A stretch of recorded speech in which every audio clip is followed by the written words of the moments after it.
Voice chairperson overseas Pakistanis commission Punjab Makhdoom Syed Tariq Mahmood Al-Hassan Shah اور doctor Shahid Mahmood سابق vice chairperson overseas Pakistanis commission Punjab عمرہ ادا کرنے کے بعد پاکستان لوٹ گئے۔ انجم اقبال ورائچ ٹورزم امبیسڈر سعودی عرب نے ان کے اعزاز میں شائع دیا۔ میڈم نوشین وسیم مشیر سعودی انٹرٹینمنٹ اتھارٹی اور Saima Tariq Chaudhry tourism ambassador western region سمیت دیگر اعلیٰ شخصیات کی شائع میں شرکت۔ طارق محمود الحسن شاہ نے حاضرین کا شکریہ ادا کرتے ہوئے کہا کہ سعودی عرب عمرے کے غرض سے آنا ایک بہت عظیم سعادت ہے اور یہاں آ کر انہیں قلبی سکون میسر آتا ہے۔ انہوں نے سعودی حکومت کے عمرہ زائرین کے لیے دی جانے والی سہولیات اور اقدامات کی تعریف کرتے ہوئے کہا کہ سعودی عرب ترقی اور جدت کی راہ پر گامزن ہے۔ خادم الحرمین شریفین شاہ سلمان بن عبدالعزیز آل سعود کی اعلیٰ قیادت میں سعودی عرب نے دنیا میں ایک نمایاں مقام حاصل کر لیا ہے۔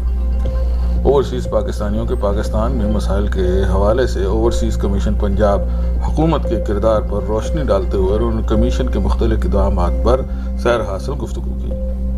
ان کا کہنا تھا کہ اب اوورسیز اپنی کسی بھی مشکل کی آن لائن شکایت درج کرا سکتے ہیں اور شکایت موصول ہونے کے 24 گھنٹے کے اندر اندر درخواست کنندہ سے رابطہ کیا جاتا ہے۔ شکایت خواہ کسی بھی نوعیت کی ہو 90 دنوں میں حل کی جاتی ہے، لیکن کوئی اگر پاکستان میں چھٹی پر ہو تو 30 دنوں میں شکایت کا ازالہ کیا جاتا ہے۔ ان کا مزید کہنا تھا کہ اوورسیز کمیشن کی اولین ترجیح اوورسیز کے مسائل کا حل ڈھونڈنا ہے۔ شائعہ پر موجود مہمانوں نے اپنے مختلف مسائل کا ذکر ان سے کیا اور انہوں نے انہیں اس سلسلے میں کمیشن کی طرف سے بھرپور تعاون کی یقین دہانی کرائی۔